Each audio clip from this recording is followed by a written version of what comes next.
Praise the Lord, hallelujah. સુંદર નવા દિવસની સલામ. પ્રભુ તમને આશીર્વાદ આપો. હા, રાજાઓના રાજા અને પ્રભુઓના પ્રભુ તમને આશીર્વાદ આપો. ફરીને એકવાર નવી સવારમાં માસના અંત તરફ છેલ્લા અઠવાડિયામાં આપણે પ્રવેશ કરી ચૂક્યા છે અને બહુ ઉત્સાહથી આનંદ સાથે એડવન્ટ સિઝનની આપણે શરૂઆત કરનાર છે. આ માસનો છેલ્લો રવિવાર એ પહેલો એડવન્ટ સિઝનનો રવિવાર હશે. ક્રિસમસની ઉજવણીની શરૂઆત. હાલેલુયા. અને હું ફરી એકવાર કહું છું, મારા પ્રભુને મારા હૃદયથી એ પ્રાર્થના છે કે પ્રભુ તેમના જન્મના માસમાં દરેક લોકોના આંસુઓને લૂછી નાખે. હાલેલુયા. કોઈ ગમે તે પરિસ્થિતિમાં હોય, માંદગીના બિછાના પર પણ હોય, તો પણ ત્યાંથી પણ એ ઊભા થઈને, સાજા થઈને, કેદખાનાઓમાં હોય ત્યાંથી પણ પ્રભુ ઈસુના નામમાં છુટકારો મેળવીને તેઓ પ્રભુ ઈસુના જન્મ ઉત્સવમાં તેઓ ભાગ લે, આનંદ કરે. બહુ મોટા આનંદની જે સુવાર્તા છે અને એ સુવાર્તા સુવાસ બનીને લોકોના હૃદયોને આનંદિત કરે. સુવાર્તા સંભળાવનારના પગલાં કેટલા સુંદર છે. હાલેલુયા. Praise the lord. ચોક્કસ ઘણી બધી વાર મુશ્કેલીઓ આપણે સમક્ષ આવે છે, જલ્દી હટતી નથી. જાણે ફારોન રાજાનું હૃદય હઠીલું થયું એમ, જાણે કે આપણી મુશ્કેલીઓ હઠીલી બને છે. નહીં, પણ બીએ નહીં, ગભરાય નહીં. મિસરમાંથી એમના લોકને મૂસા તો કાઢીને લાવ્યા. આજે તો આપણને આપણી મુશ્કેલીઓમાંથી, બીમારીઓમાંથી, આપણા પાપોમાંથી બહાર કાઢવાના માટે પ્રભુ ઈસુ પોતે છે. હાલેલુયા. Praise the lord. 2025 વર્ષ પહેલા તેમનો જન્મ થઈ ચૂક્યો છે અને આપણે તો એ યાદ કરીને આપણે આનંદ કરીએ છીએ. Praise the Lord. હાલેલુયા. એક વખત વિદેશની અંદર એક ભાઈ ક્રિસમસની જે સંગતિ કહેવાય એમાંથી પાછા ફરી રહ્યા હતા. બરફ વર્ષા જબરજસ્ત થઈ હતી અને બધા ઘરો પર બરફ વર્ષા, થોડી થોડી ડેકોરેશનની લાઇટો દેખાય અને બહુ અદ્ભુત નજારો હતો. અને એ ભાઈ પસાર થઈ રહ્યા હતા અને તેમણે એક ચર્ચ જોયું જે બરફથી ઢાંકેલું હતું, ક્રોસ દેખાતો હતો અને ચર્ચનું જે આગળનું નામ જે રાખવામાં આવ્યું હતું એ હોપ, HOPE, હોપ હતું. અને દૂરથી એ જે લાઇટથી એને સળગાડવામાં આવ્યું હતું એ હોપ શબ્દો દેખાતો હતો. બાકીનું બધું જ બરફમાં ઢંકાયેલું હતું ને લાલ, પીળી, વાદળી, લીલી, ભૂરી લાઇટો ચમકતી હતી. અને હોપ એટલે આશા. અને આપણે પણ પ્રભુમાં એ આશા રાખીએ છીએ, વિશ્વાસ રાખીએ છીએ. પ્રભુ પર ભરોસો કરીએ છીએ. હાલેલુયા. આજે તો ચોક્કસ આપણે એમના જન્મોત્સવમાં આનંદ કરવાના માટે આપણે જાણે ઉતાવળા હોઈશું, પણ એટલા જ ઉતાવળા અને એટલી તૈયારી આપણે તેમના આવવાની પણ રાખીએ નહીં. હાલેલુયા. Praise the lord. હા, જ્યાં સુધી આપણા બધાની પાસે જીવન છે અને પ્રભુએ આપણને તક આપી છે ત્યાં સુધી આપણી પાસે હોપ, આશા છે. પ્રભુને મળવાની, રોજ નવા થવાની, પ્રભુમાં આનંદ કરવાની, બીજાઓને માટે પ્રાર્થના કરવાની, બીજાઓને ઊભા કરવાની. હાલેલુયા. Praise the lord. દુઃખ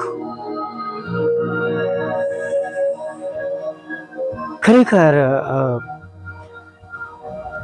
ઘણા બધા માણસોને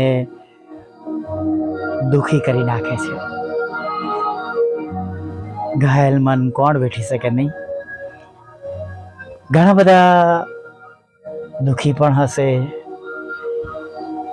એના અલગ અલગ કારણો હશે, અને એવા લોકો માટે આપણે આ અઠવાડિયામાં પ્રાર્થના કરીએ કે તેઓ, જો આપણે આનંદિત છે તો આપણી સાથે તેઓ પણ આનંદમાં જોડાય. ક્યાંક સ્વજનો રહ્યા નથી તો ક્યાંક કોઈકની પાસે એવી વ્યવસ્થા નથી. મેં ઘણી વાર, હું નાનો હતો ત્યારે એવા વિસ્તારોમાં રહેતો હતો કે તહેવારોના સમયમાં એકબીજાને વાનગીઓ આપવામાં આવતી હતી. કદાચ કોઈ ન પણ બનાવી હોય તો પણ એમના ઘરમાં, એમના ડાઇનિંગ ટેબલ પર, કે ત્યારે તો ડાઇનિંગ ટેબલ બહુ દૂરની વાત છે, તેમના ભોજન ખંડમાં બધા ઘરોમાંથી જુદી જુદી આવેલી મિષ્ટાન અને વાનગીઓ પડેલી હોય. અને એક એ જમાનો ચોક્કસ વીતી ગયો, અને આજે પણ આપણે એવા લોકોને માટે પ્રાર્થના કરીએ. ઘણા એવા લોકો છે જે સાચે જ પ્રભુની મદદને માટે રાહ જોઈને બેઠા હોય છે. હાલેલુયા. અને આપણે એવા પ્રભુની રાહ જોનાર લોકોને પ્રભુનો આનંદ ઉત્સવ મળે, તેઓ ભાગ લઈ શકે, જોડાઈ શકે, એ બહુ જરૂરી છે. હાલેલુયા. અને માટે પ્રાર્થના પણ કરીએ, ગુપ્તમાં સહાય પણ કરીએ. ગુપ્ત શબ્દ એટલા માટે વાપરવા માંગુ છું કે જે પ્રભુ જોવે અને જેના દ્વારા આપણે આશીર્વાદિત થઈએ, ઈશ્વર દ્વારા આશીર્વાદિત થઈએ, એ બહુ જરૂરી છે. હાલેલુયા. અને ઘણી બધી વાર અમુક એવા ગુપ્તમાં કરેલા કામો માથેની લખેલી સુવાર્તાની અંદર 25મા અધ્યાયમાં જેમ આપણે વાંચીએ છીએ કે હું કેદમાં હતો, હું માદો હતો, ભૂખ્યો હતો, તરસ્યો હતો, અને તમે મારી મુલાકાત લીધી. હાલેલુયા. જેની નોંધ પ્રભુ લે છે. એવા કામો આ સમય દરમિયાન કરીએ અને આપણે સાંભળીએ, શાબાશ મારા વિશ્વાસુ ચાકર, મારા વિશ્વાસુ દીકરા, મારી વિશ્વાસી દીકરી, હું તને ઘણા પર ઠરાવીશ તો થોડામાં વિશ્વાસો માલુમ પડ્યો છે. હાલેલુયા.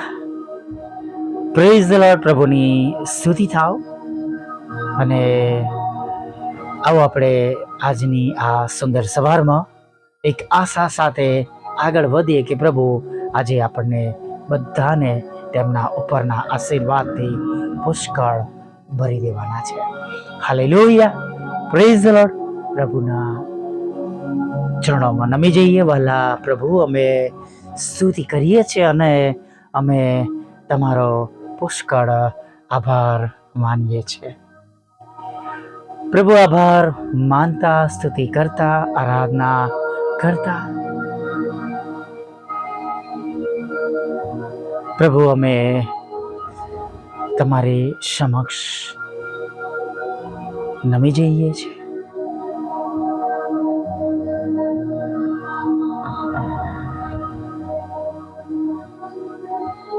અને આજના દિવસમાં અમે તમારા પર આશા રાખીએ છીએ કે જ્યાં અમને બધાને તમારી સહાયની જરૂર છે, તમારી મદદની જરૂર છે, તમારી કૃપાની જરૂર છે, તમારા પ્રેમ, આનંદ અને શાંતિની જરૂર છે. એ કાર્ય જે અમે કરી શકતા નથી એમાં તમારી કૃપા, દયા અને એ કાર્ય પૂર્ણ થાય એની જરૂર છે. અશક્ય બાબતોમાં અમે તમારા પર આશા રાખીએ છીએ કે તમે બધી બાબતોને શક્યતામાં બદલી નાખો. પ્રભુ બાપ, દયાળુ પ્રભુ, અતિ આનંદ સાથે પ્રભુ અમે તમારા ચરણોમાં નમી જઈએ છીએ, કેમ કે જૂજ દિવસોમાં અમે તમારા જન્મના ઉત્સવમાં, માસમાં અમે જોડાવાના છે. પ્રભુ, કોઈનું મન ઉદાસ ન રહે, કોઈનું મન દુઃખી ન રહે. તમે જાણો છો પ્રભુ ઉદાસ મનોને, અને કયા શહેરમાં, કયા વિસ્તારમાં, કયા દેશમાં, કયા સ્ટેટમાં તમારાથી કંઈ પણ અજાણ નથી પ્રભુ. સર્વ જ્યાં કઈથી સાંભળી રહ્યા છે ત્યાં પ્રભુ તમારી મોટી દયા, કૃપા અને કરુણા તમે થવા દેજો પ્રભુ.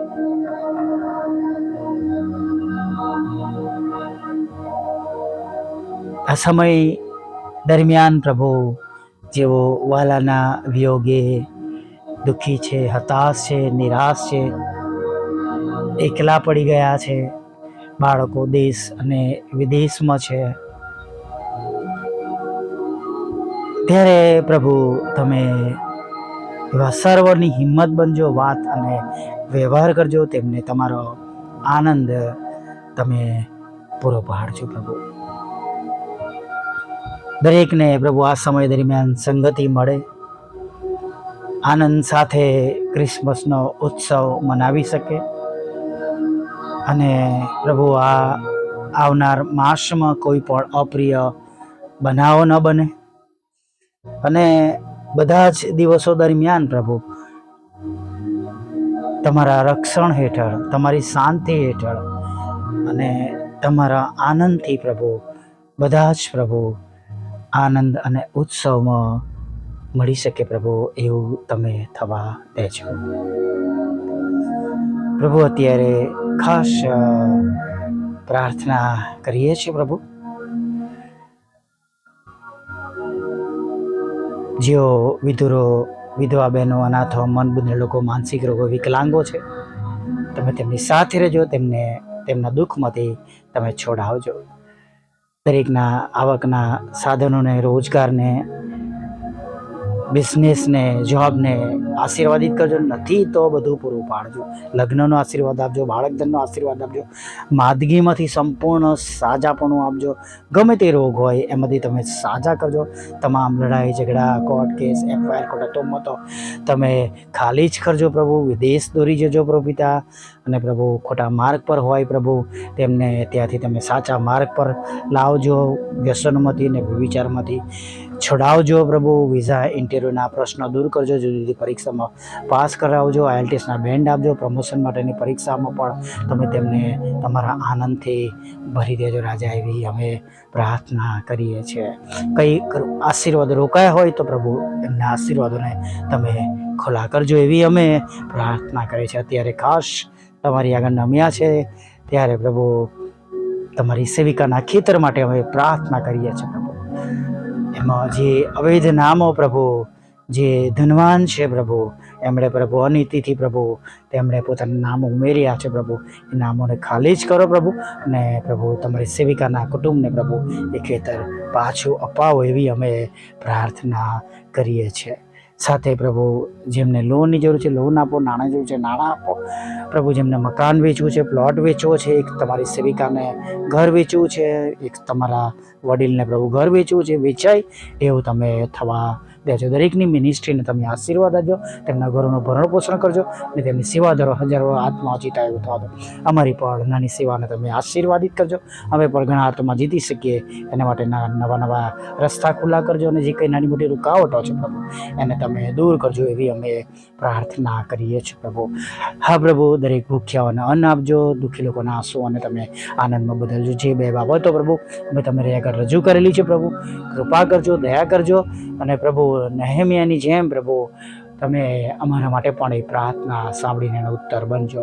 આગળના સમય મારી સાથે રહો અને સાંજના સમય ફરીવાર તમારું વચન કરતી લાવી માગતા પ્રભુ ઈસુમાં આટલું સાંભળો, દીવા માન્ય કરજો. આમીન, આમીન, આમીન.